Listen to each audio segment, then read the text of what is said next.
गणेश श्री गणेश। ओम गण गणपते नमः। ओम गण गणपते नमः। ओम गण गणपते नमः। ओम गण गणपते नमः। ओम गण युवराज सुबोध। नमः। युवराज चलिए, आपके पिता असुर महाराज ने आपको बुलाया है।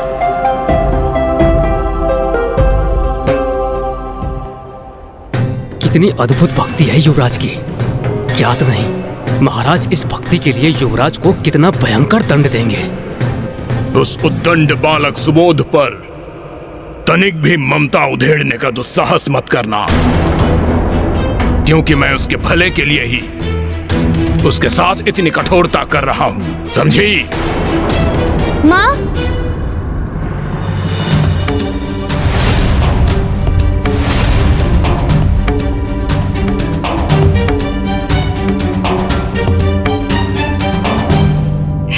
पुत्र,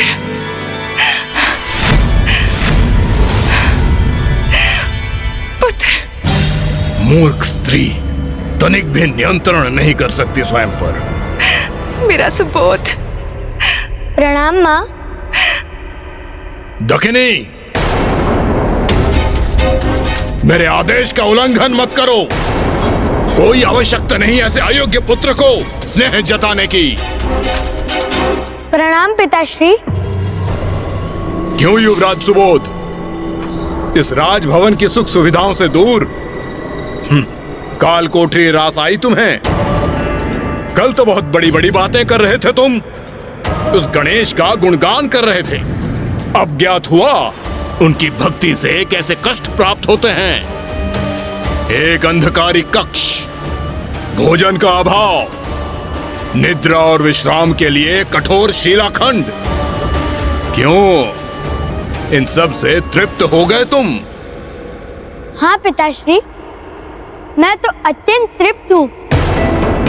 कारागार का कक्ष तो राजभवन के कक्ष से भी अधिक सुखकर था, क्योंकि उसमें मेरे प्रभु गणेश जी के दिव्य ऊर्जा का समावेश था।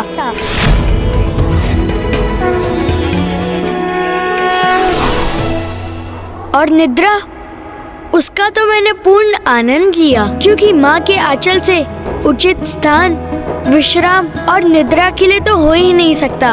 और जब मुझे वो प्राप्त हुआ तो निद्रा का तो सुख प्राप्त होना ही था। और माँ ने मुझे भूखा कहाँ रहने दिया। उन्होंने मुझे अपने हाथों से स्वादिष्ट भोजन खिलाया।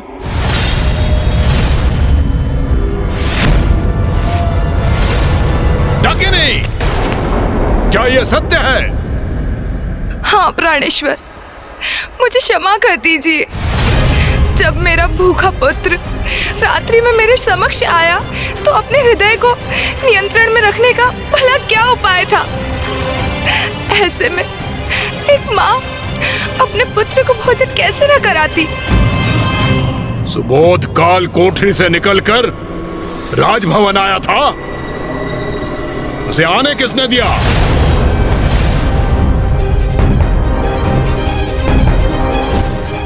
पुत्र सुबोध। माँ, किंतु माँ, मैं कहाँ आया था आपके समक्ष? वो तो आप स्वयं आई थी काल कोठरी में, मुझे भोजन कराकर निद्रा कराने। नहीं नहीं, ये कैसे संभव है? कल रात्रि सुबोध मेरे कक्ष में आया था।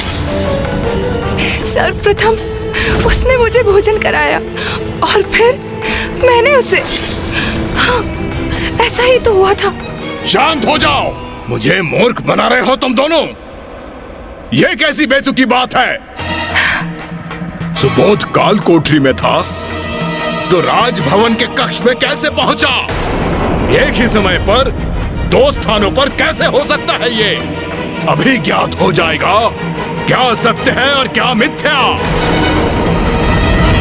हे द्वारपाल, क्या तुमने कल रात्रि सुबोध को कारावास से बाहर आने की अनुमति दी थी? नहीं महाराज, ये असंभव है।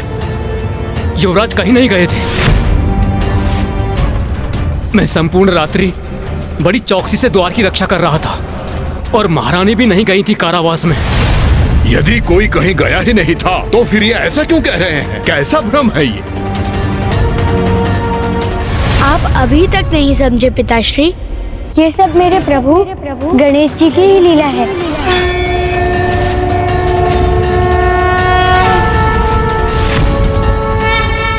आपने देखा माँ, मेरे प्रभु कितने दयालु हैं। उनका हृदय कितना कोमल है। उनसे एक माँ की पीड़ा सहन नहीं हुई तो वो मेरा रूप धार कर आपको भोजन करवाने आ गए और वो मुझे भूखा नहीं देख सके तो आपका रूप धरकर मेरे निकट मुझे भोजन खिलाने आ गए।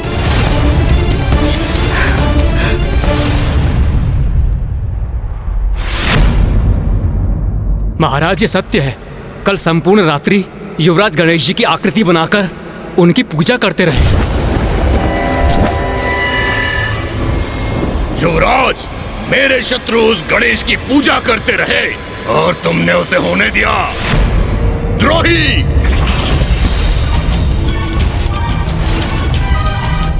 व्यर्थ है वो द्वारपाल, वो सैनिक जो मेरे ही राजभवन में मेरे शत्रु की पूजा होते देख उसे ना रोके। इस अपराध के दंड स्वरूप मैं तुम्हें मृत्यु दंड दूंगा। पिताश्री, इसमें इस द्वारपाल का कोई दोष नहीं। इन्होंने आपके प्रति कोई अपराध नहीं किया। यदि आप मृत्युदंड देना चाहते हैं तो मैं प्रस्तुत हूँ। आप मेरा अंत कर दीजिए। नहीं पुत्र, नहीं।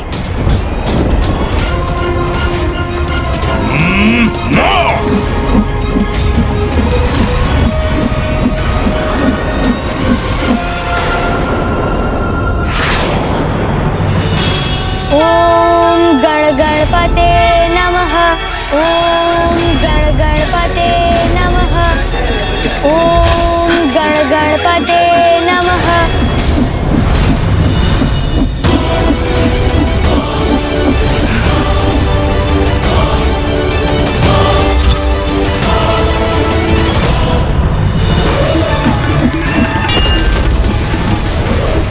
अरे, ये खड्ग मेरी ओर ही लौट कर आ रहा है।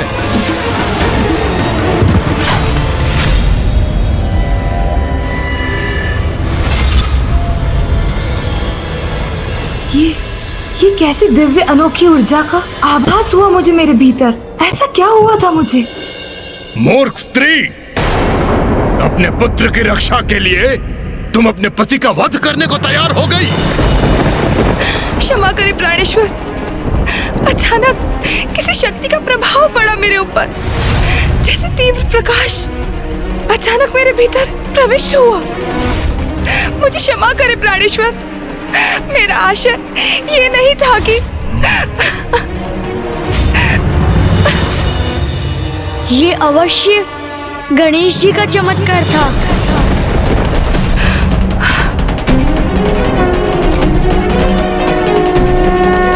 ओम गण गणपते नमः। ओम गण गणपते नमः। ओम गण गणपते नमः। बस बस, बहुत सह चुका इस बालक की उद्दंडता और शत्रु प्रेम। इन विद्रोहपूर्ण शब्दों को इसके मुख से निकलने से रोकने हेतु स्वयं अपने हाथों से इसके कंठ को मसल कर रख दूंगा।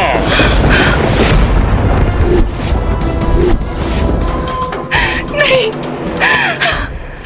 प्राणेश्वर, क्षमा करें अपने पुत्र को। ये अनर्थ है। पिता अपने पुत्र का वध करेगा, ये सर्वथा अनुचित है। हे स्त्री, हट जा मेरे मार्ग से।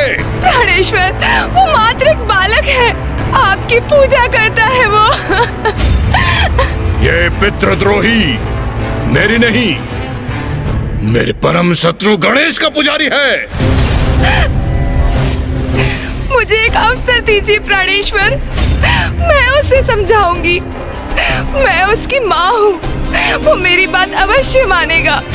क्षमा कर दीजिए, उसे दंड मत दीजिए प्राणेश्वर, मत दीजिए।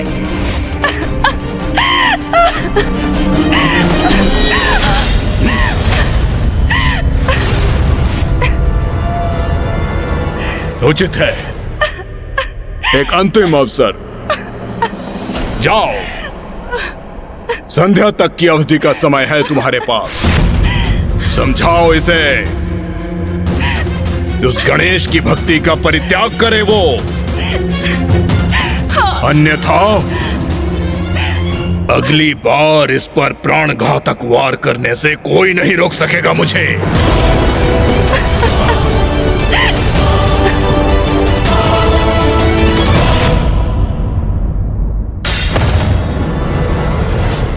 मेरे पुत्र, मेरे लाल, मेरा सुबोध, तुम्हारे पिता ने तुम्हें सदैव प्रेम दिया, अपार स्नेह दिया, सब कुछ दिया उन्होंने तुम्हें। त्रिलोक पर विजय प्राप्त की, किसके लिए पुत्र? तुम्हारे लिए ना पुत्र। तो फिर जो उन्हें अप्रिय है वो ही कर कर तुम उन्हें दुखी और क्रोधित क्यों कर रहे हो पुत्र? क्या तुम्हें तुम्हारे पिता से प्रेम नहीं?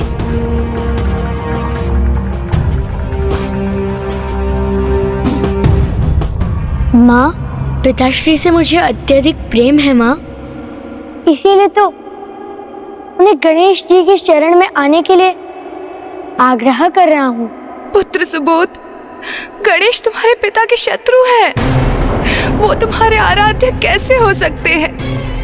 परित्याग कर दो गणेश के नाम का। जिसे इतने सौभाग्य से पाया, उसका परित्याग कैसे कर दूं? आज तक मैं सब कुछ अनुचित करता रहा और आपने मुझे बढ़ावा दिया। आज जब मैं उचित कर रहा हूँ तो आप मुझे पद से भ्रमित करने का प्रयास कर रही हैं। ऐसा क्यों माँ? मैं गणेश जी के नाम का परित्याग कैसे कर दूं? ये कैसे संभव है? वो मुख ही क्या जो गणेश जी के नाम का उच्चारण न करे? वो हाथ ही क्या जो गणेश जी को पुष्प न न्योछावर करे, भजन में करताल न करे? वो कान ही क्या जो गणेश जी के नाम का शुभ श्रवण न करे? और वो नेत्र ही क्या जो गणेश जी के दर्शन के लिए आस न रखे? ये कैसी विडंबना है। एक और मेरे पति, मेरे प्राणेश्वर हैं जो गणेश जी से अथाह घृणा करते हैं, और दूसरी ओर मेरा पुत्र है जिसका कण कण गणेश के प्रेम और भक्ति के रस में ही डूबा हुआ है। मैं क्या करूं? क्या करूं मैं? माँ, बस एक बार आप मेरी दृष्टि से देखिए। गणेश जी तो सर्वत्र है।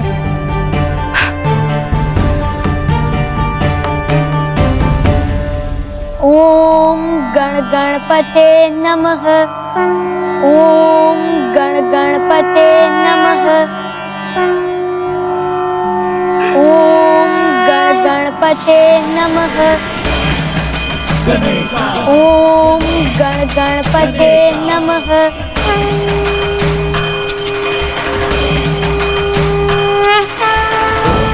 ओम गण गणपते नमः। ओम गण गणपते नमः। ओम गण गणपते नमः। देखा माँ, मेरे प्रभु गणेश जी तो सर्वत्र व्याप्त है।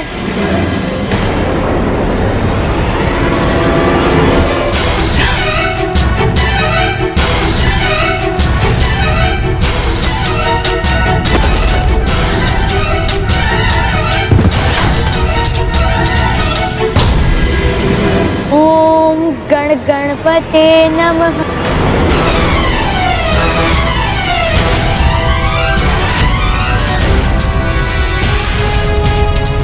संध्या तक की अवधि का समय है तुम्हारे पास।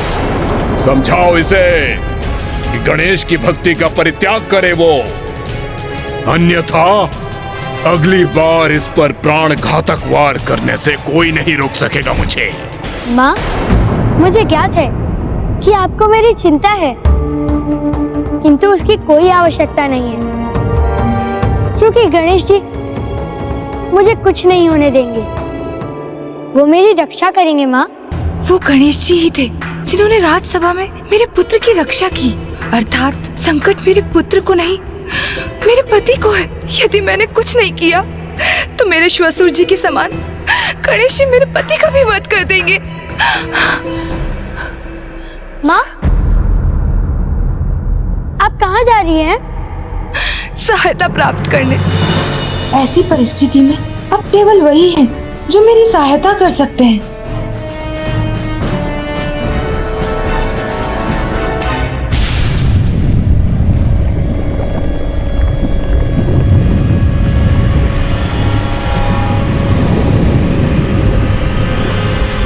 भ्राता अर्नलासुर! भ्राता अर्नलासुर! भ्राता अर्नलासुर!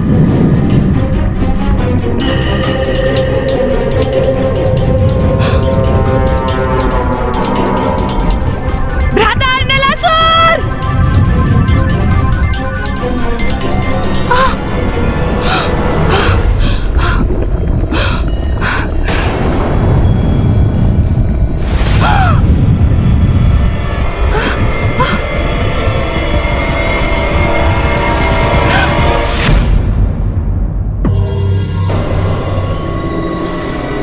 ओम गण गणपते नमः।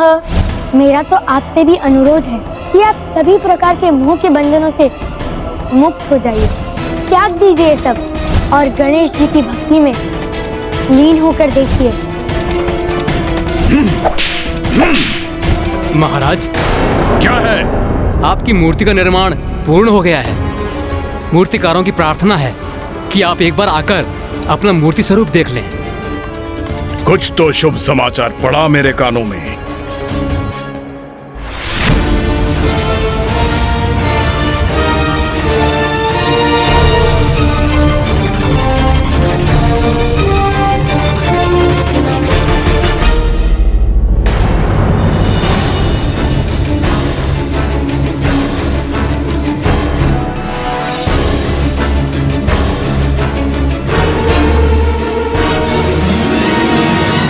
ये क्या मेरा पुत्र सुबोध है?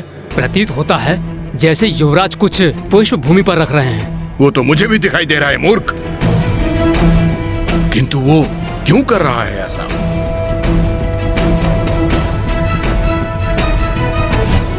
मुझे एक अवसर दीजिए प्राणेश्वर, मैं उसे समझाऊंगी। मैं उसकी माँ हूँ, वो मेरी बात अवश्य मानेगा। प्रतीत होता है सुबुद्धि आ गई मेरे पुत्र को। डकिनी ने उसे गणेश भक्ति से उन्मुख कर ही दिया। देखो देखो, मेरा पुत्र मेरी ही मूर्ति की पूजा कर रहा है, मेरे चरणों में फूल निछावर कर रहा है। आहा आहा हा हा हा।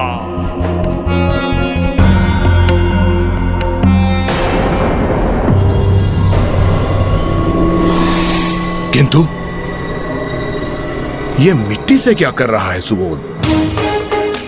महाराज, ये पूजा की कोई विशेष पद्धति होगी। हाँ हाँ अवश्य, विशेष पूजा ही होगी। थोड़ा निकट जाकर देखता हूं। अब जब मेरा पुत्र मेरी ही पूजा कर रहा है, अंततः मेरी वो मूर्ख पत्नी कुछ अच्छा करने में सफल हो गई।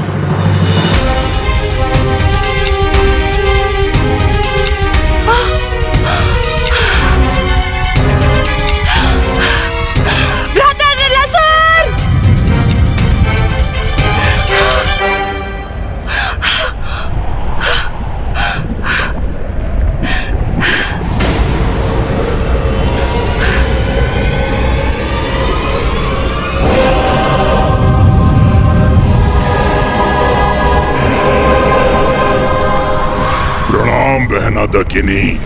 भ्राता अर्नलासुर, मुझे आपकी सहायता चाहिए। क्या हुआ बहना?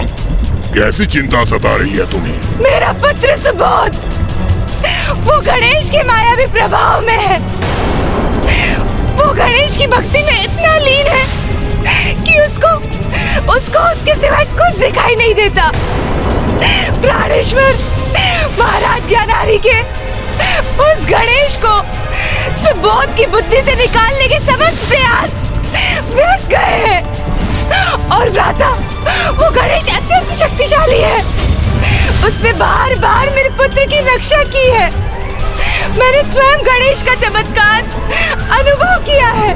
मैं साक्षी बनी हूँ उसकी। भ्राता, आपको मेरी सहायता करनी होगी। मुझे भय है कि वो गणेश मेरे पति को क्षति पहुंचा देगा।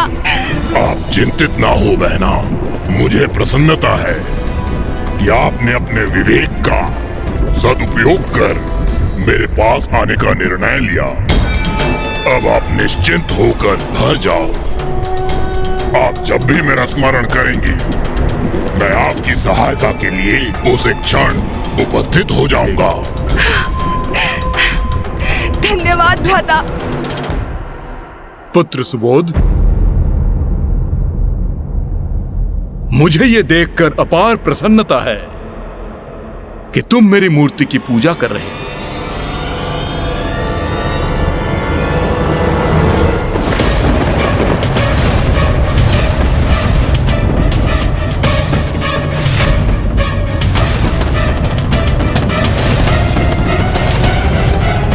पिताश्री, मैं आपकी नहीं, गणेश जी की पूजा कर रहा हूँ। मैंने गणेश जी की पार्थिव मूर्ति को गढ़ा है। क्यों किया तुमने ऐसा? पिताश्री, आपकी ये विशालकाय मूर्ति आपके विशाल अहंकार और सर्वव्यापी माया का ही तो स्वरूप है। इसके निर्माण में बहुत सारी सामग्री भी व्यर्थ हुई है, किंतु पिताश्री, मैंने बस कुछ ही सामग्री का सदुपयोग किया है, क्योंकि ये छोटे श्री विग्रह सत्य का अर्थात परमात्मा का स्वरूप है, जिनमें सभी को समाहित होना ही होता है। वो परमात्मा स्वयं गणेश जी है। क्या तुम मेरी मूर्ति को मिथ्या माया पुकारने का दुस्साहस कर रहे हो? मैंने तो सोचा कि तुम सुधर गए, किंतु अब तो तुम्हारी बुद्धि बिल्कुल नष्ट हो चुकी है। पिताश्री, ये कोई साधारण मूर्ति नहीं है, ये तो स्वयं गणेश जी हैं। बस, बहुत हुआ। गणेश जी हैं। फेंको इस मूर्ति को, अन्यथा मैं स्वयं उठाकर इसे फेंक दूंगा।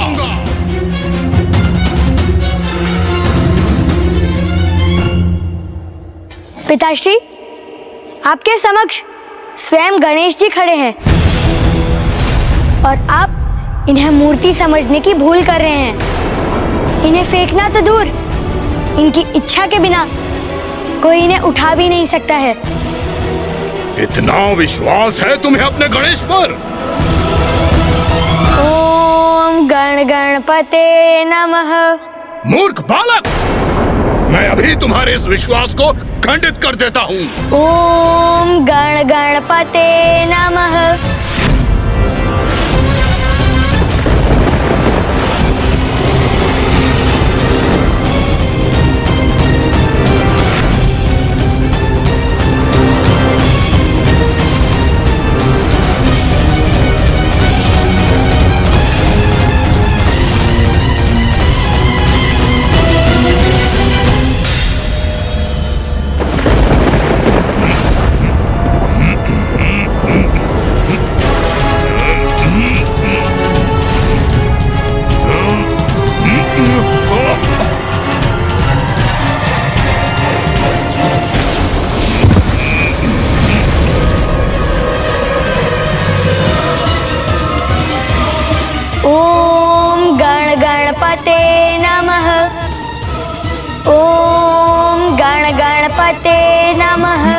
ओम गण गणपते नमः।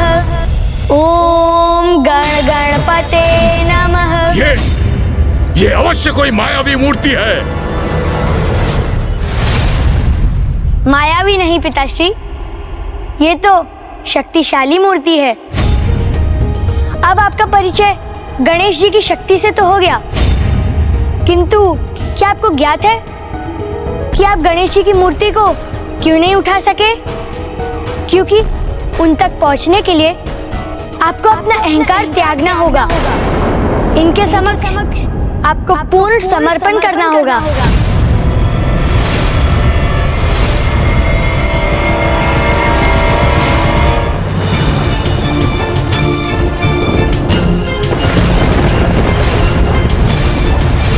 बड़े से बड़ा अहंकारी भी भक्ति के शक्ति से रचित इस मूर्ति को नहीं हटा सकता, किंतु भक्ति की शक्ति से अहंकार की प्रतीक आपकी इस विशालकाय मूर्ति को तो मैं एक उंगली से ही गिरा सकता हूँ।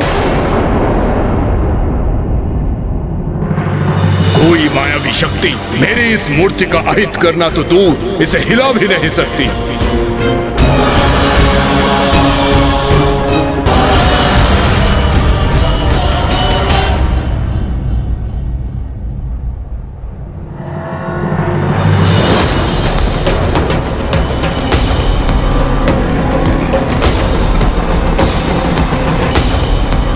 क्यों, क्या हुआ सुबोध? मेरी मूर्ति को नीचे गिराना तो दूर, हिला भी नहीं पाए तुम तो।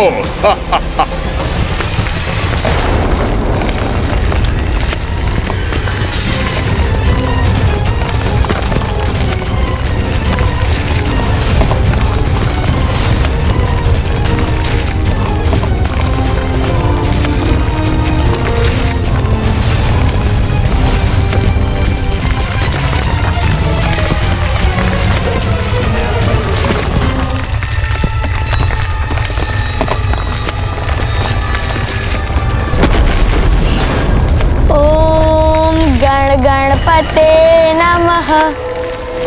ओम गणपते नमः। ओम गणपते नमः।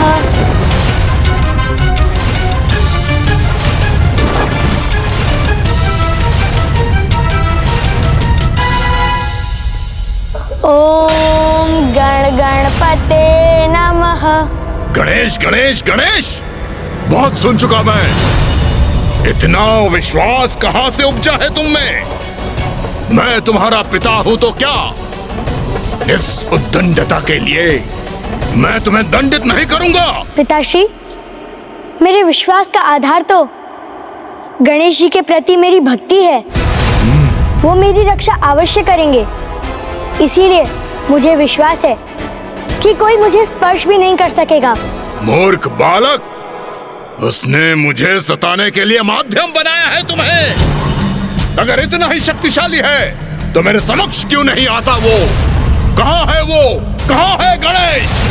मेरे राज्य में राजद्रोह का एकमात्र परिणाम है मृत्यु, मृत्यु, मृत्यु।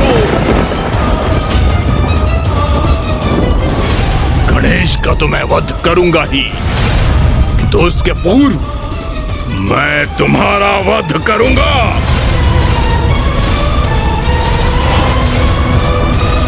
पिताश्री, आप भले ही त्रिलोक के अधिपति हैं, किंतु मृत्यु तो आप भी प्रदान नहीं कर सकते, क्योंकि इस संसार में जो भी होता है इनके इच्छा अनुसार ही होता है। अच्छा, अभी तक तो तुम्हारा गणेश तुम्हारी रक्षा के लिए प्रकट नहीं हुआ, और सुन लो, वो आज भी तुम्हारी रक्षा करने नहीं आएगा।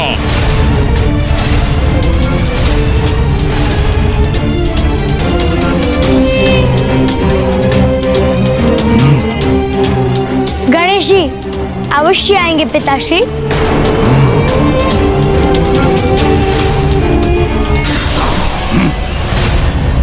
अच्छा, तो अभी देख लेते हैं। गणेश, तुम जहां भी हो वहीं से देखो। मैं त्रिलोक विजेता जानरी आज तुम्हारे सबसे बड़े भक्त का वध करने जा रहा हूं। आओ, साहस है, मुझसे इसकी रक्षा करो। आओ गणेश, आओ।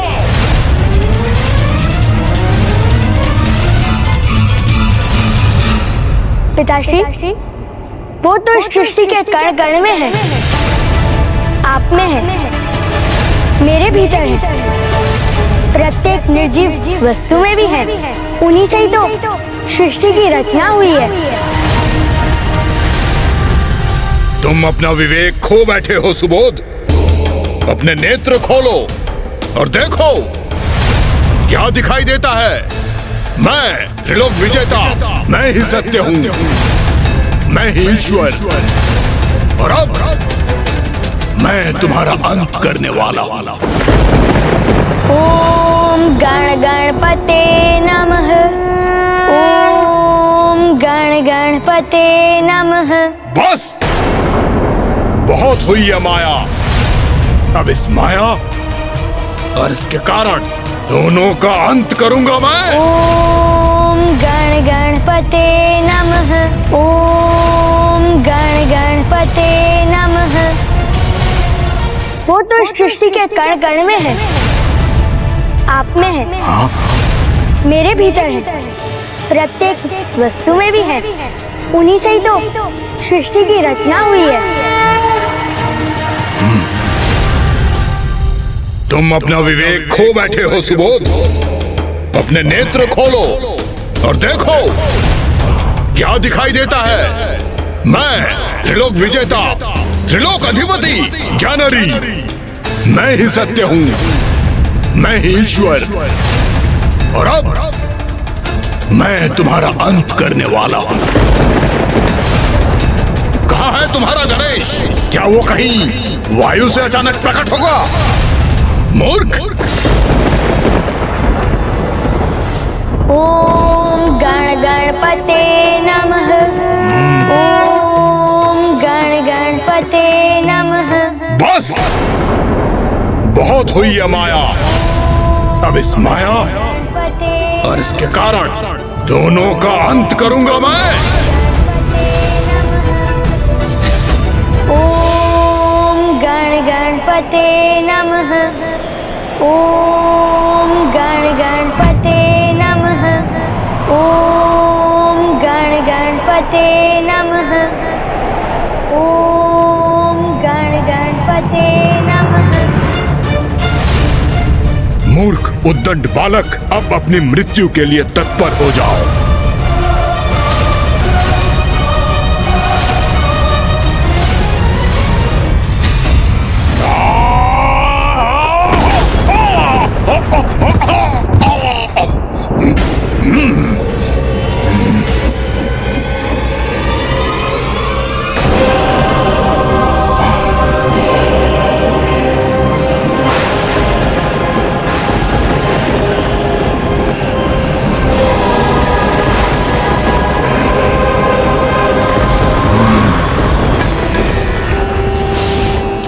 ये क्या हो रहा है? ये अंकुश कैसा? महोदर इति ख्यातो ज्ञान ब्रह्म प्रकाशकः। गणेश जी, मेरे आराध्य गणेश जी। वाहनकः स्मृतः। तो तुम हो जिसने मेरे पुत्र को भटकाया है।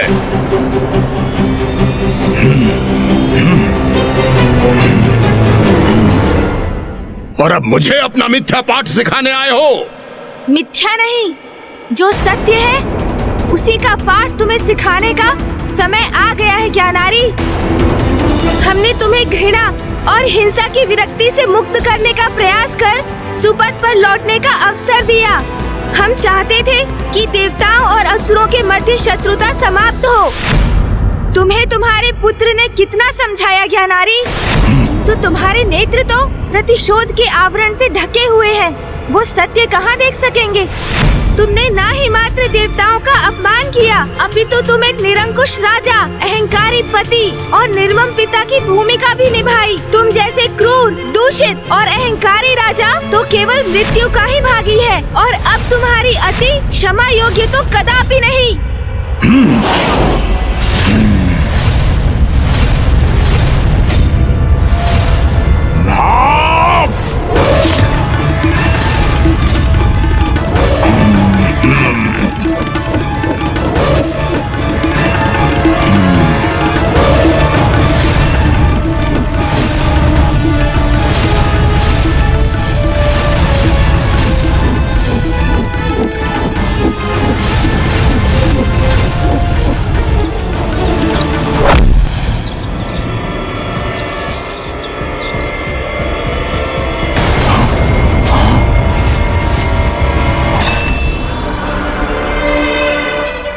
ये कैसे संभव है?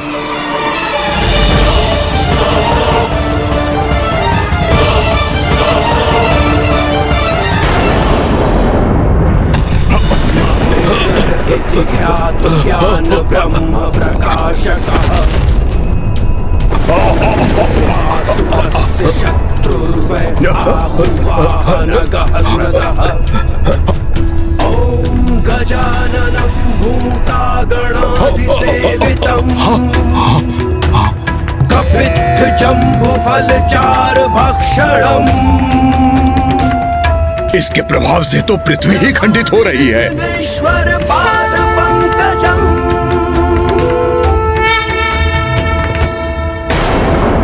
तुम्हारे कृत्यों का यही उचित दंड है।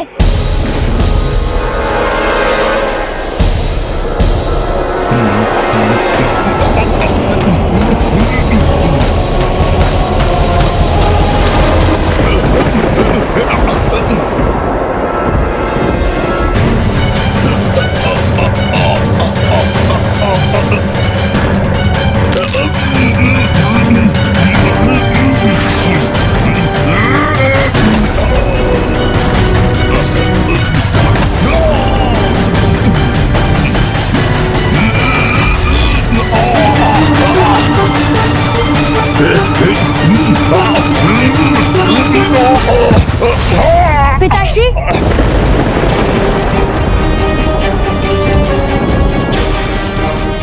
मेरे पिता का अंत हुआ, इसका बहुत दुख है मुझे। किंतु उन्होंने मेरी एक ना सुनी, अन्यथा वो जीवित ही होते।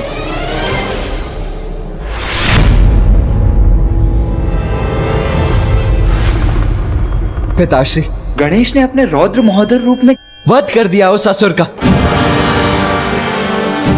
हाँ कुमार कार्तिकेय, गणेश जी ने एक बार पुनः हम सबको एक बहुत बड़े संकट से बचा लिया। अब हम उनका पुनः धन्यवाद कर अपने अपने लोग लौट सकते हैं। हाँ, अब ज्ञानेरी रूपी मां संकट का विनाश जो हो गया है। अभी नहीं, संकट अभी पूर्ण रूप से मिटा नहीं। प्राणेश्वर! प्राणेश्वर!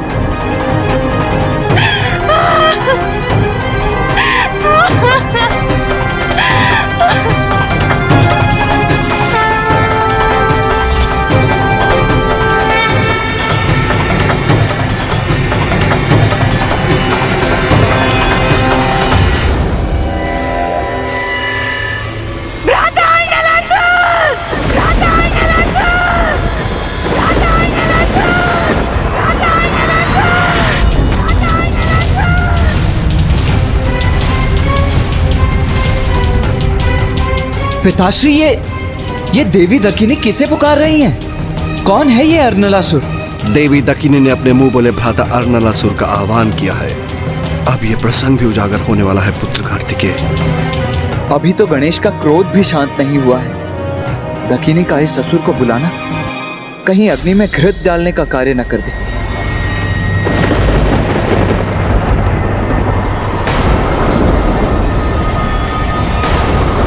कौन है? किसका आगमन हुआ है यहाँ?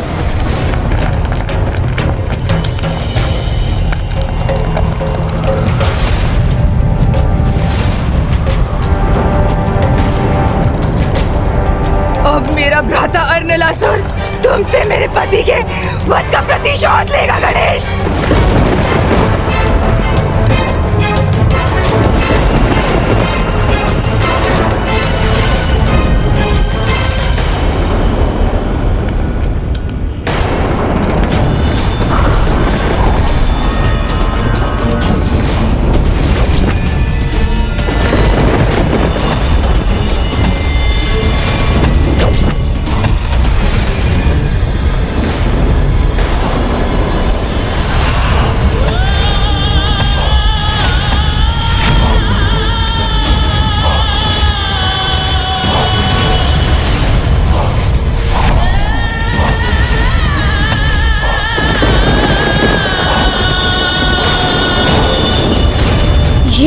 ये क्या कर दिया माँ ने? मामा अर्नलासुर को बुलाने का अनर्थ कर दिया।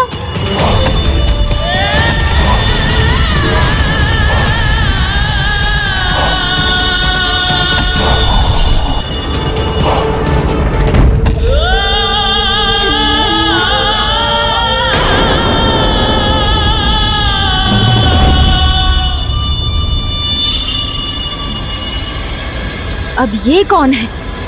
भ्राता अर्नलासुर, मैंने कहा था ना, ये गणेश मेरे पति के लिए संकट बन सकता है। मेरा वो संदेश सत्य निकला भ्राता। देखिए कितनी निर्ममता से मेरे प्राणेश्वर का वध कर दिया इस गणेश ने। देखिए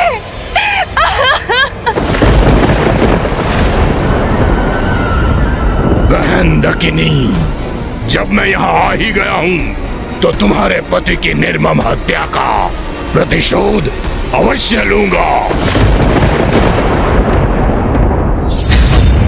कौन है ये अर्नलासुर जो उस दुष्ट ज्ञानरी के अंत का प्रतिशोध लेने आ पहुंचा है?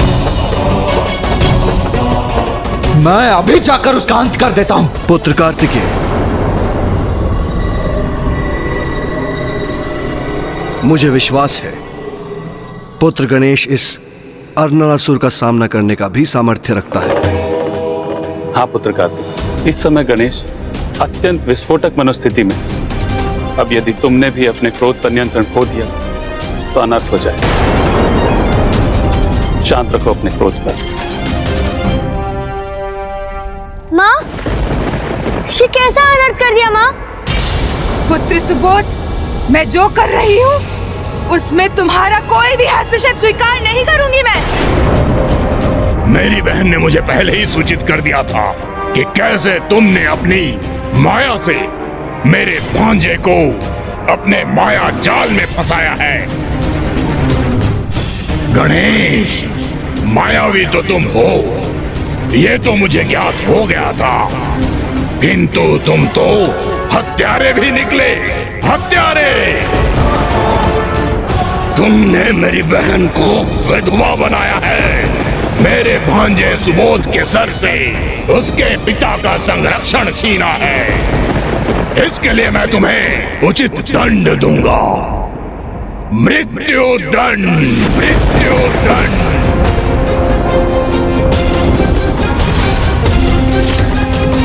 दंड दोगे मुझे? तो आओ, तो आज देख ही ले कैसे दंड देते हो तुम मुझे।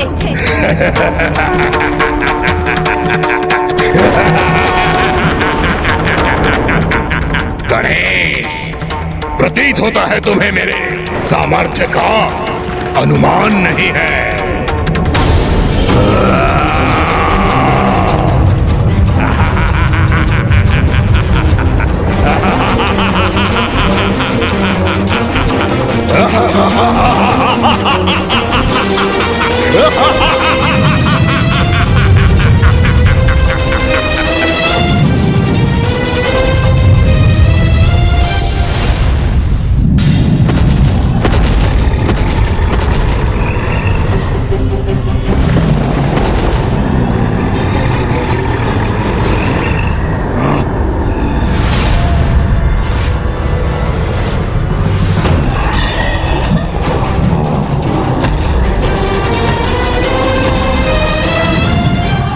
मामा जी अपनी शक्ति से अनेकों अग्नि असुरों को उत्पन्न कर रहे हैं। उनकी मारक शक्ति का सामना करना होगा गणेश जी को।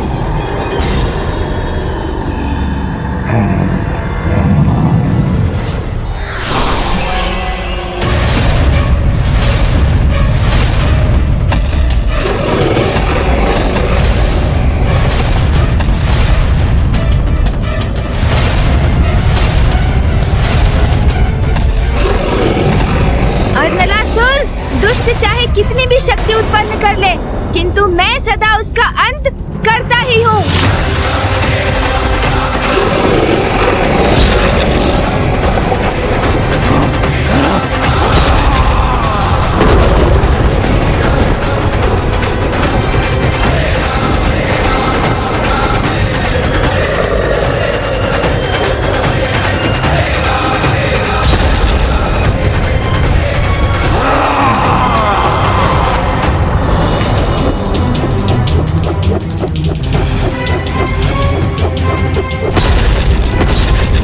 सत्य है, प्रभु गणेश जी के समक्ष कोई अधर्मी शक्ति नहीं टिक सकती। अभी तो युद्ध आरंभ हुआ है गणेश। आज तुम्हारा अंत होकर रहेगा। लो, अब मेरा ये वार सहो।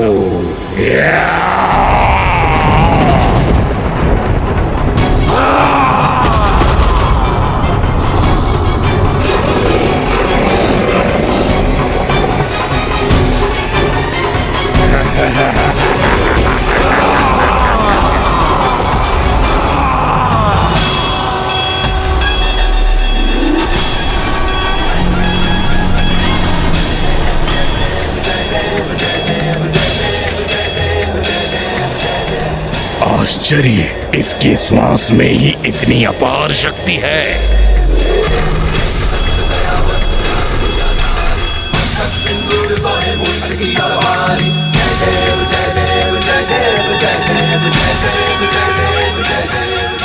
मैं तुम्हें चेतावनी दे रहा हूँ, इस समय मैं क्षमाशील नहीं, तुम्हारे अपराध क्षमा नहीं करूँगा मैं। इसीलिए वही भूल मत दोहराओ जो ज्ञानारी ने की थी। अभी भी समय है, जाओ, सुरक्षित लौट जाओ यहाँ से, अन्यथा परिणाम तुम जानते हो अर्नलासुर। पिताश्री, गणेश का हृदय तो हम सभी देवताओं में सबसे अधिक कोमल है। वो तो सबसे अधिक क्षमाशील, फिर उसके भीतर ये क्रोध कैसे उत्पन्न हुआ? पुत्र कार्तिकेय, गणेश अपने क्रोधावेश में इतना अत्यधिक इसलिए बहा है क्योंकि ज्ञानरी ने उसके प्रिय भक्त सुबोध को क्षति पहुंचाने की चेष्टा की है। गणेश का यह उग्र रूप उसी का परिणाम है।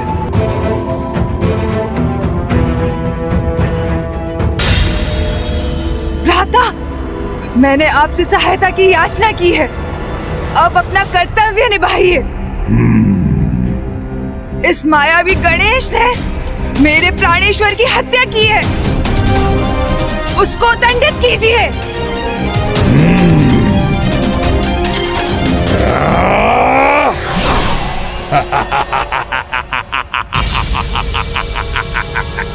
मैं यहाँ लौटने नहीं, तुम्हारा अंत करने आया हूँ गणेश। अंत करोगे मेरा? तुम मेरा अंत करोगे? तो आओ, प्रयास करके देख लो।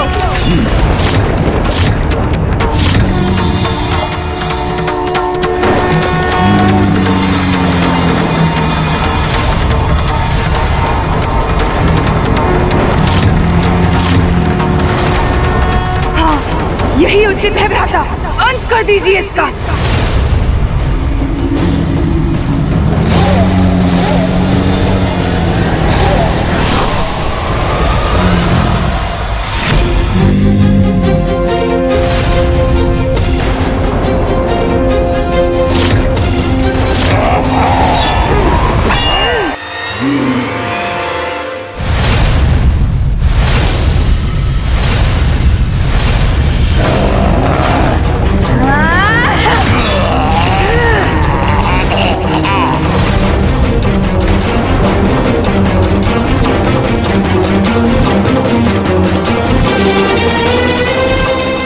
दुष्ट ने अपनी श्वास से ही मुझे पीछे धकेल दिया। हाँ? गणेश, आज कुछ भी हो जाए, तेरा वध अवश्य होगा।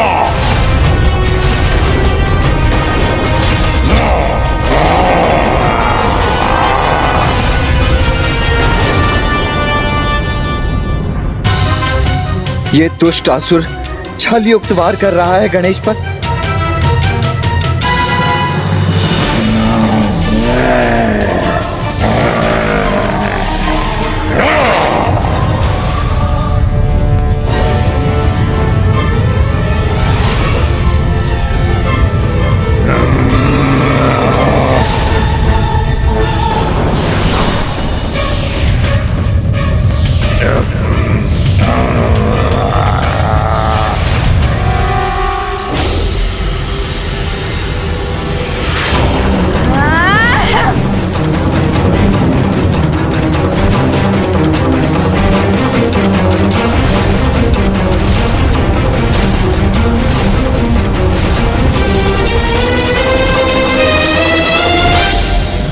अर्नलासुर, मूर्खता कर रहे हो तुम। कदाचित तुम्हें ज्ञात नहीं, तुम्हारी कोई भी शक्ति मुझे परास्त नहीं कर सकती।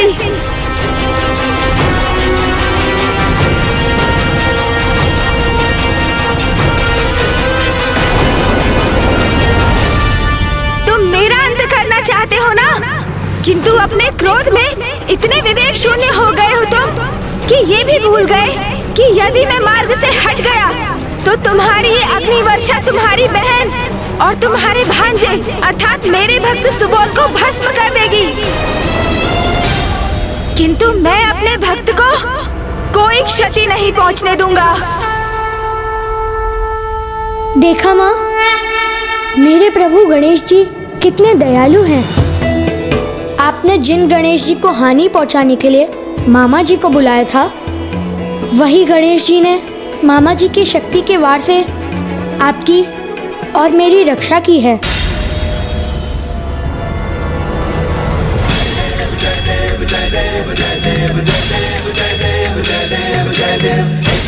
उचित तो कह रहा है ये बालक कि मेरे इस प्रहार से बहन दकिनी और सुबोध हताहत हो सकते हैं, किंतु मैं उसके भय और चिंता से इसे नहीं छोड़ सकता।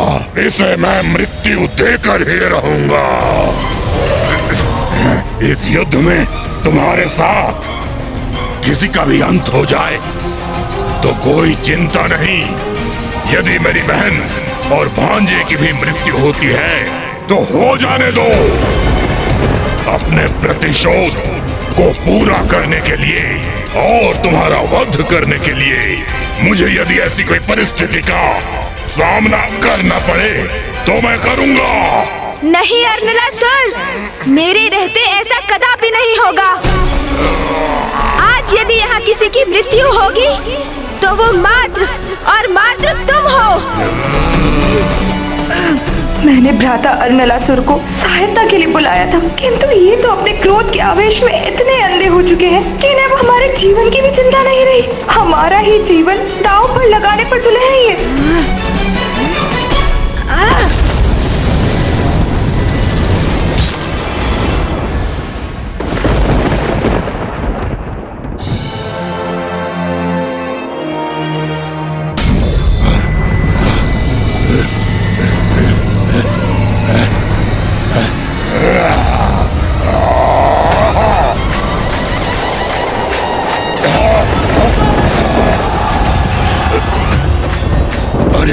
इसने तो मेरा खड्ग ही छीन लिया।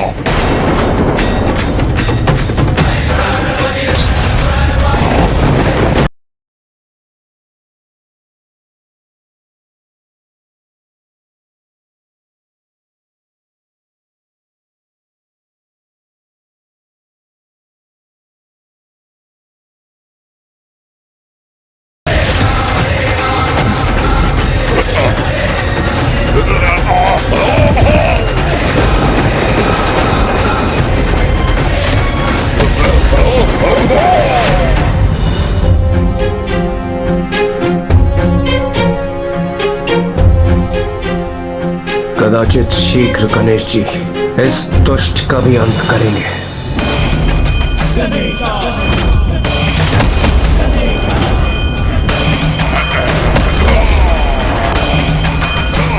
दुष्ट, तुम्हें चेतावनी दी थी ना मैंने।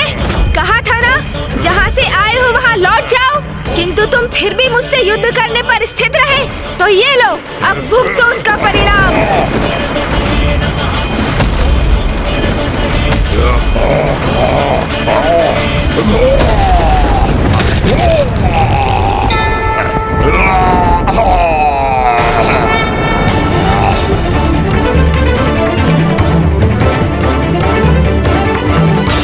देवी दकिनी, आपको मात्र इतना समझ में आया कि मैंने आपके पति का वध किया। माता, मैंने असुरों और देवताओं के मध्य की शत्रुता को समाप्त करने की पहल की थी, किंतु पापी ज्ञानारी के वध के पश्चात प्रतिशोध की अग्नि में जलती हुई आगामी युद्ध के लिए आपने अर्नलासुर को भी आमंत्रित कर लिया, किंतु आपने अपने इस कृत्य से घृणा, हिंसा, मतभेद और प्रतिशोध को और भी बढ़ावा दे दिया माता। किंतु ये नहीं समझ सकी आप कि यदि मैंने ज्ञानारी का अंत नहीं किया होता तो वो आपके पुत्र और मेरे परम भक्त सुबोध का अंत अवश्य करता। गणेश जी, गणेश जी, मुझसे बहुत बड़ी भूल हो गई है, मुझे क्षमा कीजिए।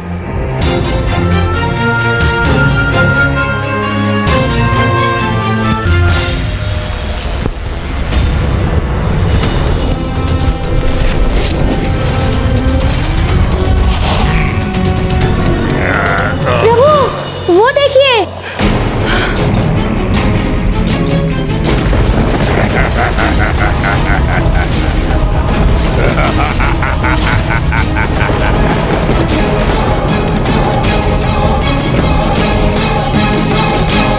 ये कैसे संभव है?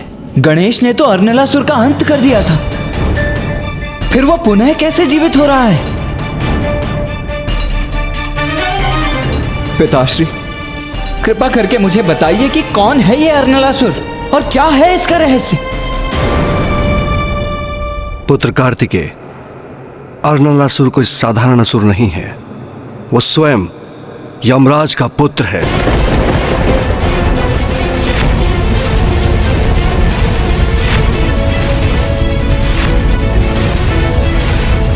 यमराज का पुत्र अर्नलासुर? ये आप क्या कह रहे हैं पिताश्री?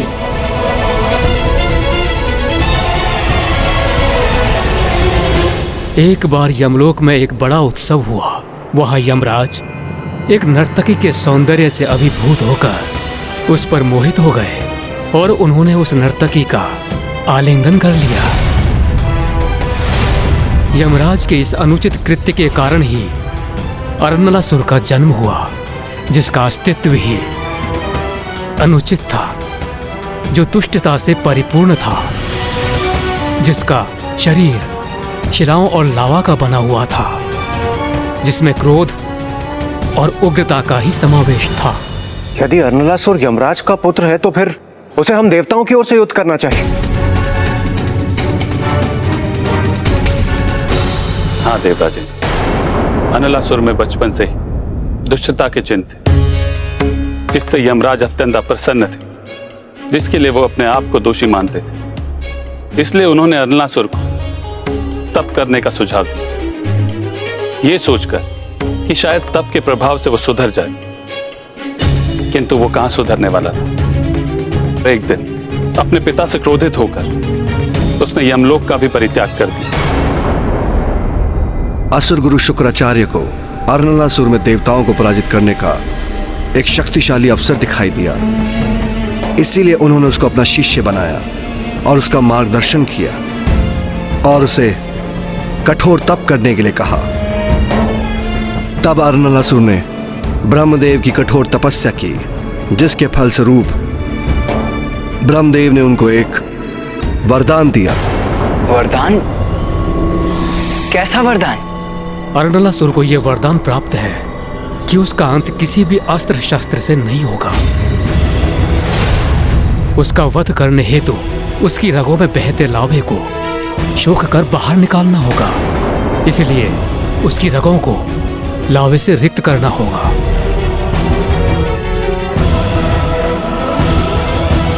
तो गणेश उसका अंत करने में सक्षम कैसे होगा?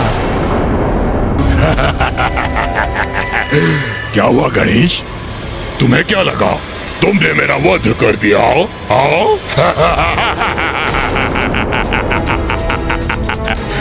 ज्ञानारी नहीं हूं मैं, मेरा अंत असंभव है, असंभव है। अर्नलासुर, जो परम ब्रह्म के अवतार है, वही जन्म और मृत्यु के चक्र से परे है, अमर है, तो वो है पिताश्री महादेव, माँ आदि शक्ति, श्री हरि नारायण, ब्रह्मदेव, मेरे भ्राता कार्तिकेय और माता के आशीर्वाद से स्वयं मैं। किंतु समय आने पर देवी देवताओं के पुण्य का भी क्षय होना निश्चित है। इसीलिए इस भ्रम में कदापि मत रहना कि तुम्हारा अंत नहीं हो सकता।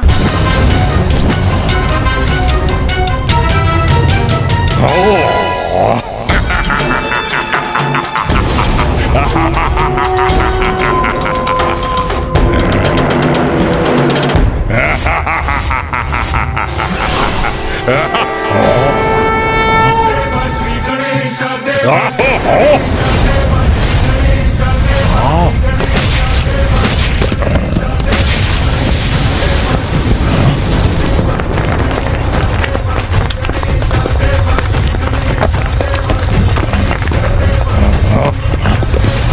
ये क्या? ये तो धरती ही धंसती जा रही है।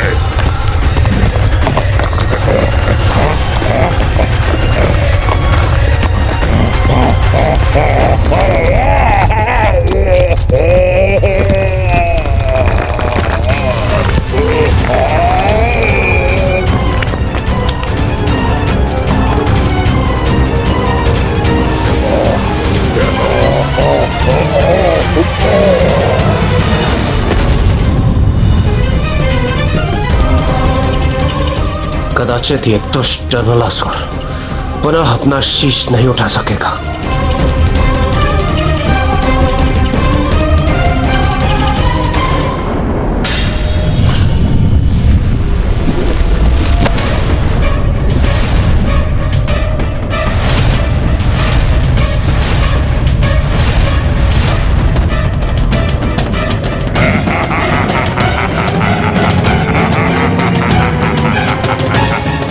ये क्या? ये तो पुनः प्रकट हो रहे हैं। इस उद्दंड अर्नलासुर का अंत करने का क्या उपाय है?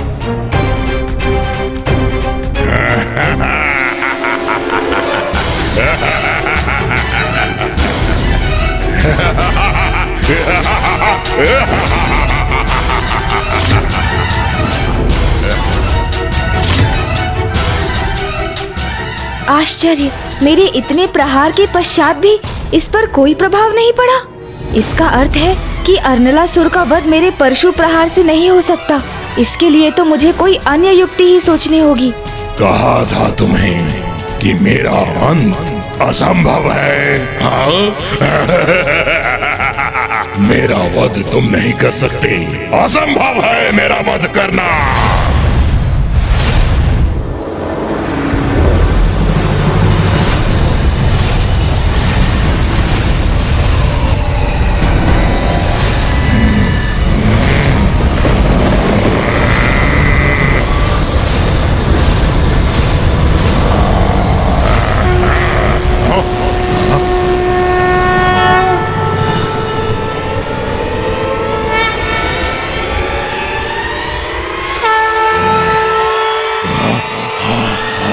इसने भी अपना आकार बढ़ा लिया। अर्नलासुर, तुम्हारा ये विश्वास है ना कि तुम अमर हो? ये तुम्हारी सबसे बड़ी भूल है। यदि मैं तुम्हारा वध नहीं कर सकता तो तुम्हें अब अपना आहार अवश्य बनाऊंगा मैं।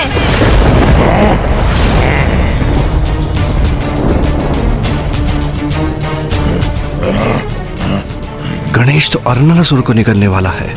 उतना प्रचंड ताप, उष्णता से उबलता लावा गणेश के भीतर प्रविष्ट कर विनाशकारी हो सकता है। ये क्या कर रहा है? अरे अरे मेरे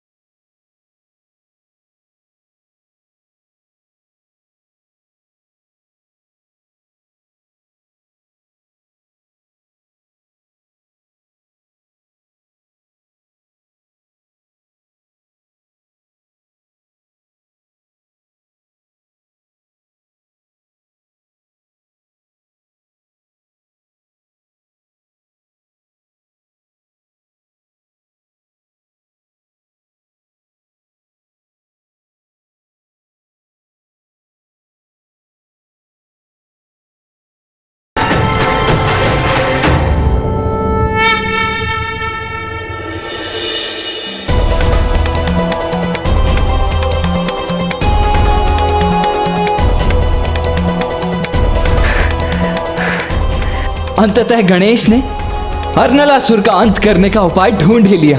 मेरे विचार से हम सभी को वहां जाकर गणेश जी का धन्यवाद करना चाहिए। उचित कह रहे हैं इंद्रदेव, हमें तत्पश्चात चलना चाहिए। प्रणाम प्रभु। प्रणाम प्रभु।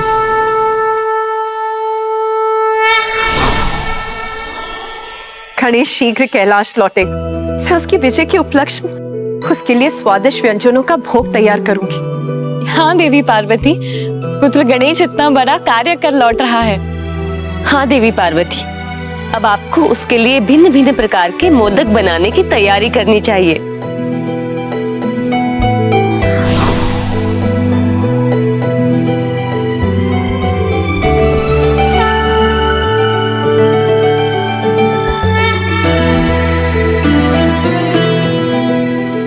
संकट अभी पूर्ण रूप से टला नहीं है। पार्वती नंदन गणेश जी की जय। प्रथम पूज्य गणेश जी की जय। पार्वती नंदन गणेश जी की जय।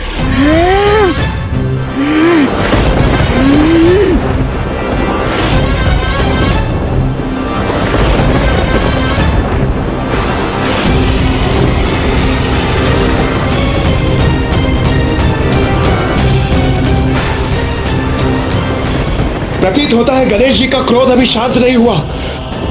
हमें उनके क्रोध को शांत करने का उपाय ढूंढना होगा। गणेश, शांत हो जाओ। इंद्रदेव सर्वथा उचित कह रहे हैं। गणेश को किसी भी प्रकार शांत करना ही होगा, किंतु उसका क्या उपाय है? सुबोध। प्रणाम गुरु स्कंद। गणेश जी इतने क्रोधित क्यों हैं?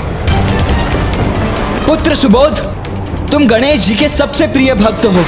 अब तुम ही उनसे उनके बाल्य रूप में लौटने के लिए निवेदन कर सकते हो। वो तुम्हारा निवेदन अवश्य स्वीकार करेंगे।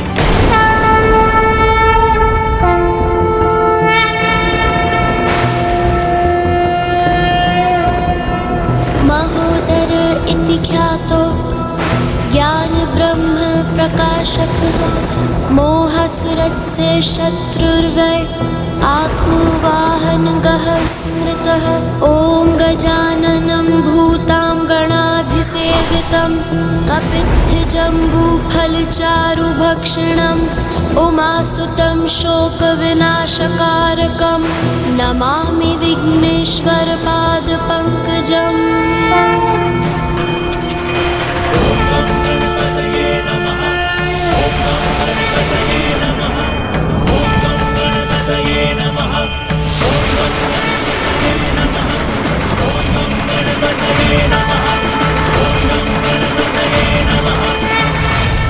प्रभु गणेश जी, आपने हमारी रक्षा की, आपको कोटि कोटि धन्यवाद। पुत्र सुबोध, तुम मेरे प्रिय भक्त हो। तुम्हारा जीवन समृद्धि से सदा परिपूर्ण रहेगा। ये मेरा आशीष है तुम्हें। कल्याण हो तुम्हारा। गणेश जी, हमारी रक्षा करने के लिए और मेरे पुत्र को संपन्नता का आशीष देने के लिए आपको अनेकों धन्यवाद। अब हमें आज्ञा दीजिए।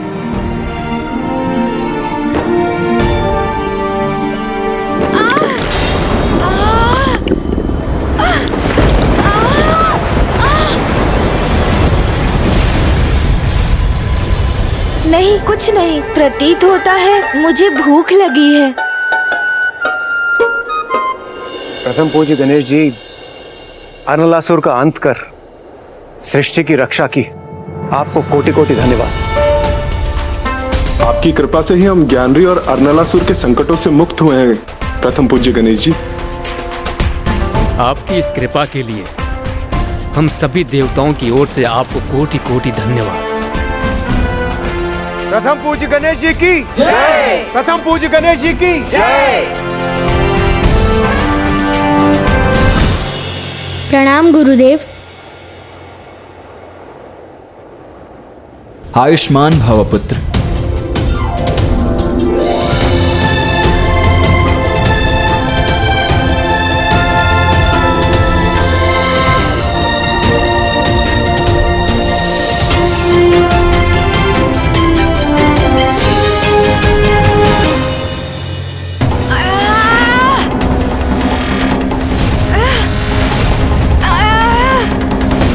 गणेश, क्या हुआ? तुम कुशल तो हो ना? मैं कुशल तो हूँ भैया, किंतु मेरे उदर में कुछ पीड़ा हो रही है। गणेश! भैया, मुझे इतनी उष्णता का अनुभव क्यों हो रहा है? गणेश!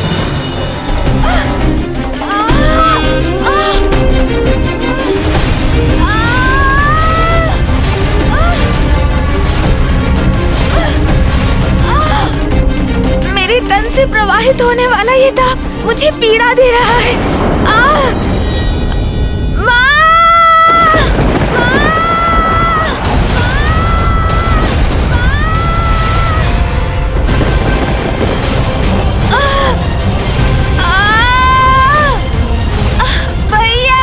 गणेश तो अपार संकट में है। भैया, अब ये पीड़ा मेरे लिए असहनीय हो रही है और नहीं सहन हो रही मुझसे ये पीड़ा। गणेश तो अपार संकट में है। भैया! गणेश, ये क्या हुआ है तुम्हें? ज्ञात नहीं भैया, किंतु बहुत तीव्र ताप का अनुभव हो रहा है मुझे और मेरे उदर में से तो भयंकर ताप उत्पन्न हो रहा है, जैसे मेरे भीतर ज्वालामुखी का लावा अपने ताप की चरम पर हो। कुमार कार्तिकेय, प्रथम पूज्य गणेश जी ने अर्नलासुर को निगला है और उसके शरीर का मूल तत्व लावा ही था और वो खौलता हुआ लावा प्रथम पूज्य गणेश जी के उदर में अत्यंत ऊर्जा उत्पन्न कर रहा है।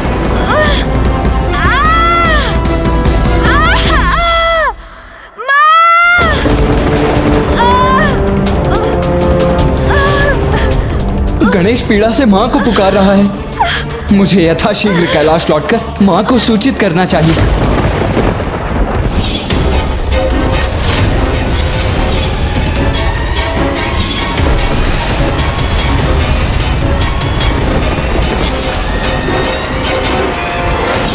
माता पार्वती गणेश जी को इस अवस्था में देखेंगी तो वो आवेशित हो उठेंगी और माता पार्वती के क्रोध से तो संसार परिचित ही है। हम देवता भी उनके क्रोध के प्रभाव से रक्षित नहीं हो पाएंगे। नहीं कुमार कार्तिकेय, क्या माता पार्वती को इस विषय में बताना उचित होगा? मेरे विचार से वो व्यर्थ में ही चिंतित हो जाएंगे। हम स्थिति पर नियंत्रण पा सकते हैं। आप देखिए, शीघ्र प्रथम पूज्य गणेश जी एकदम कुशल हो जाएंगे। हाँ, इंद्रदेव सर्वथा उचित कह रहे हैं। माँ को व्याकुल करने का कोई भी लाभ नहीं। हम है ना, हम गणेश को संभाल लेंगे। गणेश, तुम तनिक भी चिंता मत करो, हम सभी है ना यहाँ। हम शीघ्र ही कोई उपाय ढूंढ लेंगे तुम्हारे इस ताप को शांत करने का। हाँ कुमार कार्तिकेय, हमें सर्वप्रथम गणेश जी को किसी उचित स्थान पर स्थित करना होगा। वो उस नीम के वृक्ष के नीचे।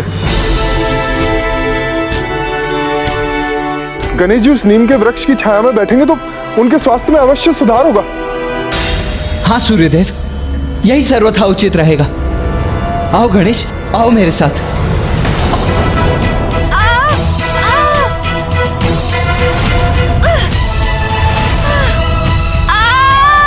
इतना प्रचंड ताप जिसने मुझे भी प्रभावित कर दिया। क्या हुआ कुमार कार्तिकेय? गणेश तो भीतर बाहर जैसे पूर्ण रूप से तप रहा है। उसके तन से उत्पन्न होने वाली यह उष्णता इतनी अधिक है कि उसका स्पर्श करने पर उसका प्रचंड ताप मुझे भी अनुभव हुआ।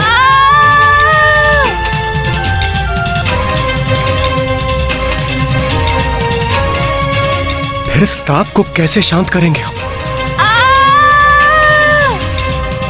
आप सभी मुझे लेकर बहुत चिंतित प्रतीत हो रहे हैं। इतनी चिंता मत कीजिए, मैं शीघ्र स्वस्थ हो जाऊंगा।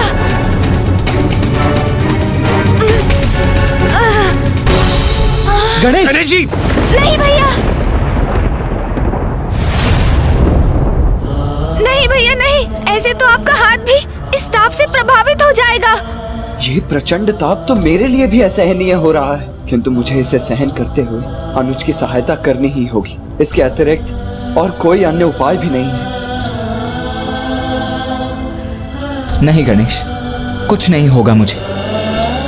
आओ चलो, मैं तुम्हें उस नीम के वृक्ष के नीचे उसकी छाया में ले चलता हूँ।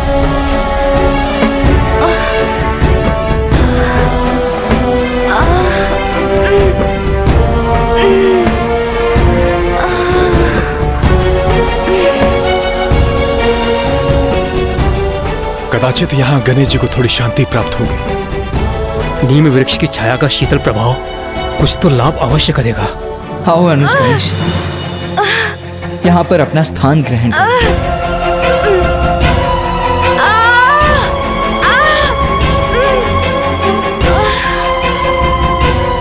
नीम के पेड़ की छाया के प्रभाव से गणेश जी का चित्त अवश्य शांत होगा।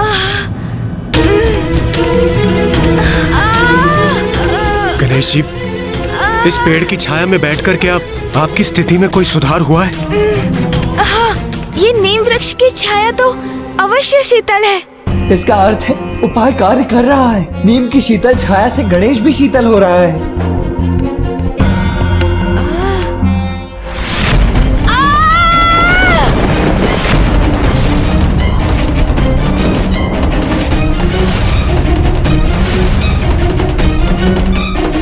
नहीं, मेरी स्थिति में तनिक भी सुधार नहीं है भैया।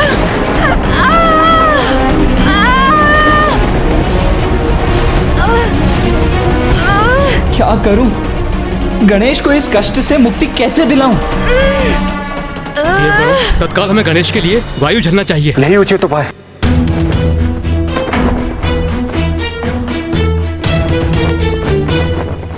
ये आप सब क्या कर रहे हैं? जब मैं स्वयं वायुदेव यहाँ उपस्थित हूँ तो ये कार्य करने की आपको क्या आवश्यकता है?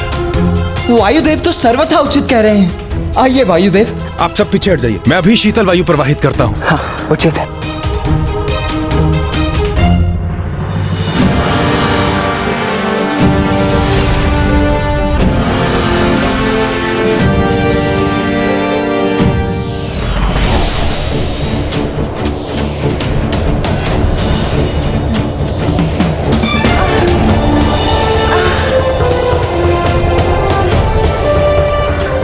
गणेश पर इस शीतल वायु का प्रभाव तो अवश्य होगा।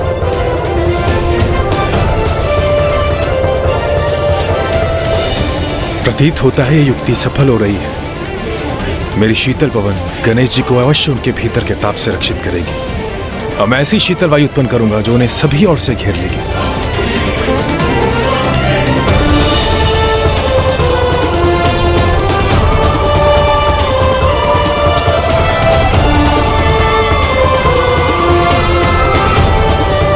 अद्भुत वायुदेव, आपकी युक्ति सफल हुई। गणेश, अब कैसा प्रतीत हो रहा है तुम्हें? इस शीतल वातावरण से प्रभावित होकर क्या तुम्हारा ताप कुछ शांत हुआ?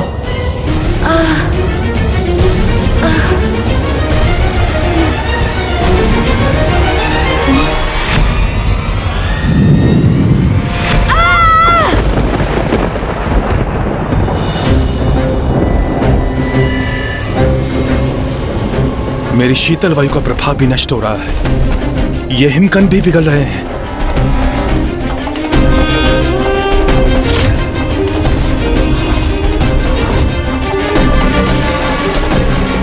वायुदेव, अपने पवन के प्रवाह को रोक दीजिए। गणेश जी की ऊर्जा आपकी पवन को लू में परिवर्तित कर रही है।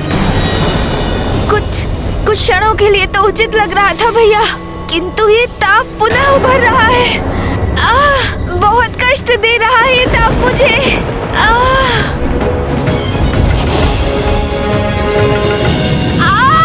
नहीं, मैं गणेश को इतनी पीड़ा में नहीं देख सकता। हमें गणेश के भीतरी ताप को शांत करने के लिए कोई ना कोई उपाय करना ही होगा।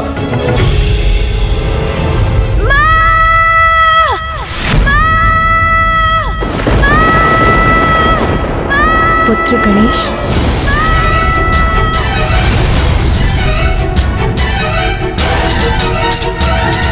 माता, क्या हुआ माता? मैंने गणेश का स्वर सुना, जैसे वो लौट आया हो। ऐसा आभास हुआ मुझे जैसे उसने मुझे पुकारा हो। किंतु मैंने तो तुझ नहीं सुना। माता अवध्य दमयंती प्रतीकता में अधीन हो रही हैं।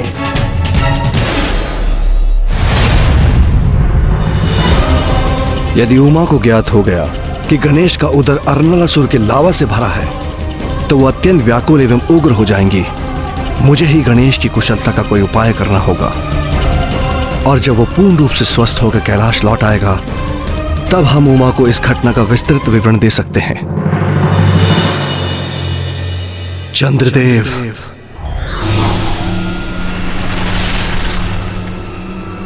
प्रणाम महादेव। क्या आपको कोई चिंता सता रही है प्रभु?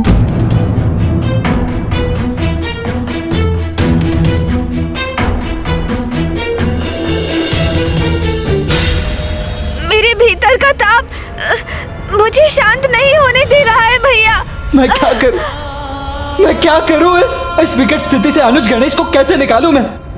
कुमार कार्तिकेय, मुझे विश्वास है अग्निदेव होने के नाते मैं गणेश जी के भीतर की अग्नि और तपते लावा को नियंत्रित कर सकता हूं। हाँ, यही उचित है। गणेश, तुम स्थिर होकर बैठे रहो। अग्निदेव तुम्हारे भीतर के लावा को नियंत्रित करने का प्रयास कर रहे हैं, ठीक है? हाँ, उचित है। आइए अग्निदेव।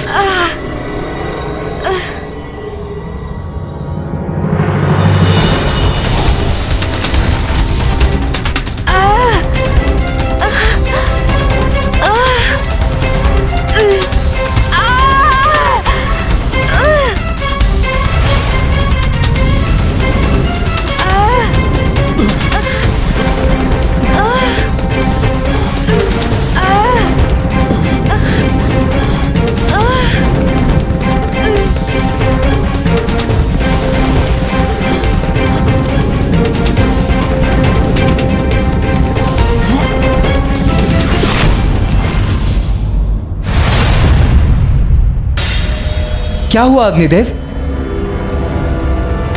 कुमार कार्तिकेय, इस अग्नि और लावा को वश में करना मेरे लिए संभव नहीं है, क्योंकि इसमें कोई अप्राकृतिक आसुरी अग्नि है।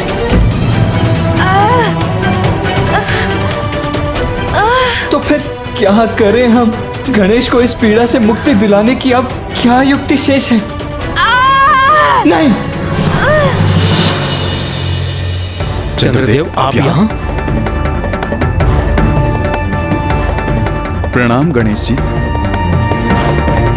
कुमार कार्तिकेय, मैं यहाँ आपकी सहायता के लिए आया हूँ। मैं अपनी शीतलता गणेश जी पर उड़े लूंगा तो कदाचित उनके भीतर का तापमान नियंत्रित हो जाएगा। हाँ।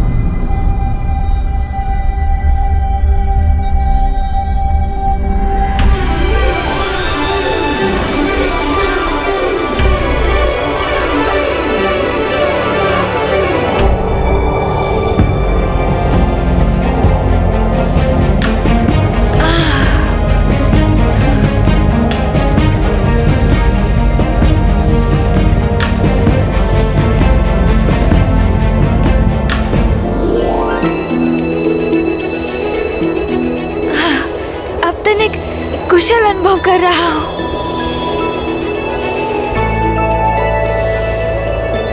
महादेव का सुझाव उचित था। मेरा शीतल प्रकाश सफल हो रहा है। गणेश जी पर उसके प्रभाव का आभास हो रहा है।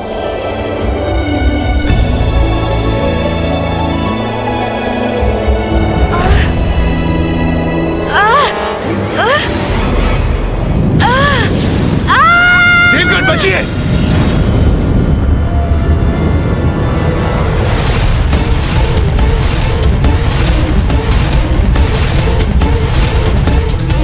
मुझे क्षमा कर दीजिए चंद्रदेव। मुझे ऐसा प्रतीत हुआ जैसे लावा मेरे मुख से बाहर निकलकर विस्फोट उत्पन्न करने जा रहा था। मैं स्वयं को रोक नहीं सका। आप कुशल तो है ना?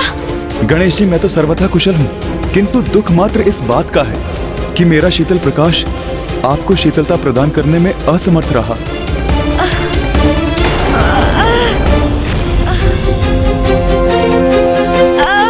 क्या करूं? कैसे सहायता करूं अपने अनुज की, ताकि वो इस असहनीय पीड़ा से मुक्ति पा सके? यदि हम कुछ नहीं कर पा रहे हैं तो क्या अब हमें माँ को इस स्थिति से अवगत कराना होगा?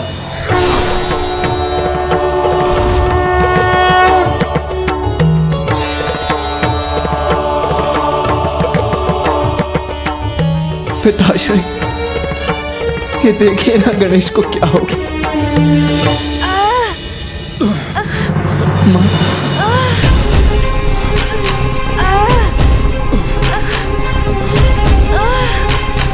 पिताश्री, आप अकेले ही आए हैं?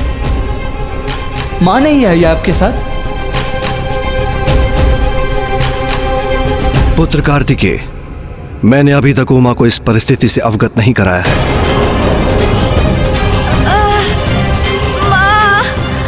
उचित ही किया महादेव ने, अन्यथा माता पार्वती की प्रतिक्रिया तो विध्वंसक भी हो सकती थी। उचित ही किया पिताश्री। मां गणेश की पीड़ा नहीं सह पाती, वो अवश्य व्याकुल और क्रोधित हो उठती। और वैसे भी अब आप आ गए हैं तो इस समस्या का समाधान भी निकल आएगा और सब कुछ यथावत भी हो जाएगा। पुत्र, हमें गणेश की भीतर की उष्णता का उपचार औषधियों से करना होगा। ऐसी औषधियां जो उसके उदर को भीतर से ही शीतलता प्रदान करें। अर्थात पिताश्री, हमें देव चिकित्सक अश्विनी कुमारों का आवाहन करना चाहिए।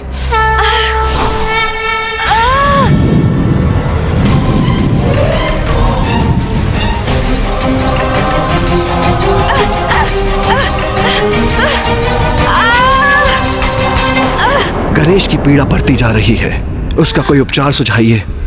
महादेव, हम अश्विनी कुमार शल्य चिकित्सक हैं।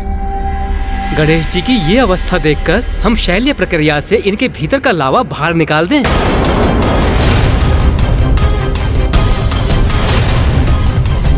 शैल्य प्रक्रिया?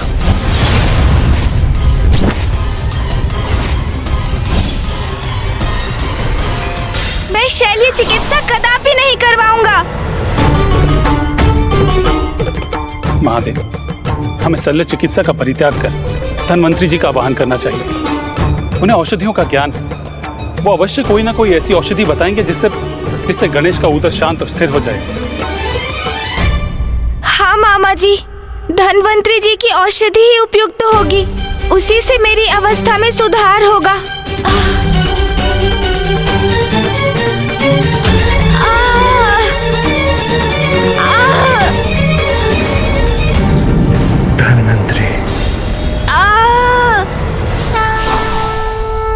आप अपना हाथ सीधा कर सकते हैं क्या? हाँ, अवश्य।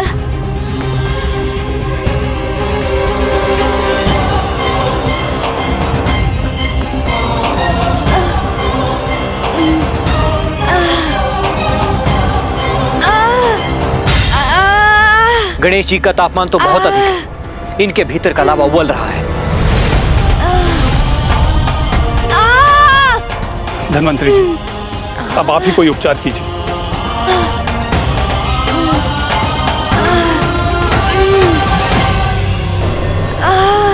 गणेश जी, ये चंदन है, इस चंदन का लेप अपने उदर पर लगाइए, इससे आपको अवश्य शांति प्राप्त होगी।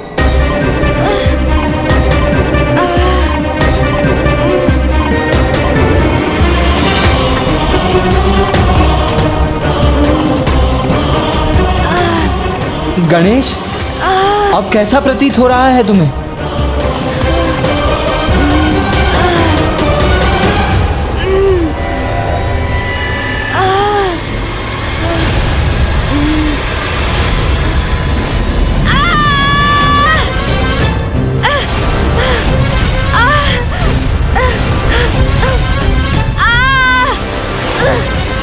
गणेश जी के उदर के ताप ने तो चंदन को भी सुखा दिया,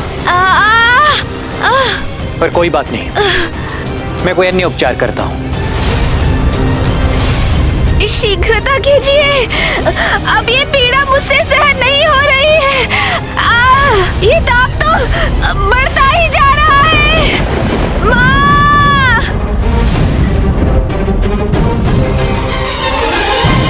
माँ!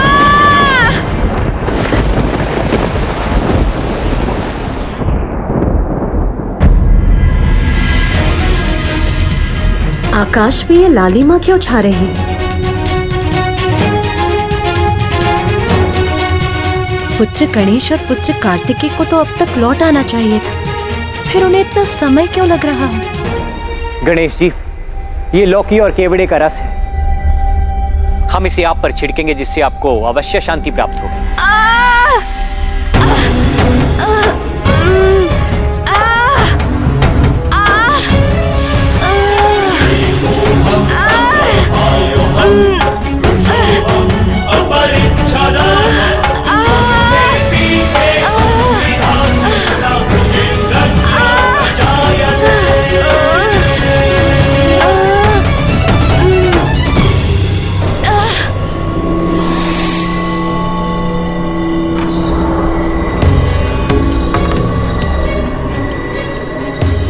अचानक वातावरण में इतना प्रचंड ताप क्यों उत्पन्न हो रहा है?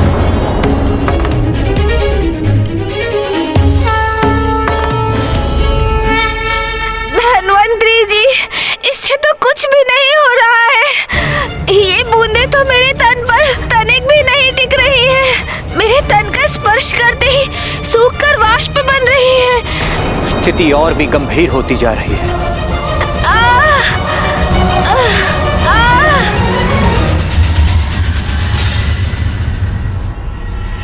स्वामी, स्वामी भी अपने ध्यान स्थल पर नहीं है। कहाँ गए वो? पुत्र गणेश और पुत्र कार्तिकेय भी अभी तक नहीं लौटे। मुझे एक विचित्र चिंता का आभास हो रहा है। और अब स्वामी भी यहाँ नहीं है। आज के पूर्व जब भी गणेश पर संकट छाया है, मुझे ऐसी ही व्यग्रता का आभास हुआ है। इस बार मैं अपने आभास को पूर्ण गंभीरता से लूंगी।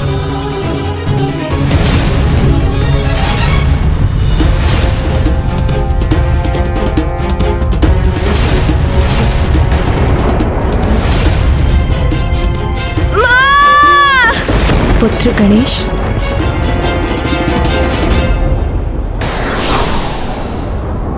ईश्वर अपनी लीला के माध्यम से हमें ये संदेश देते हैं कि जीवन में कुछ सरल और सहज नहीं। विघ्नहर्ता श्री गणेश के अद्भुत शक्तियों से भरे वीडियोस देखने के लिए चैनल को सब्सक्राइब करना न भूलें और साथ ही बेल आइकॉन भी दबाएं।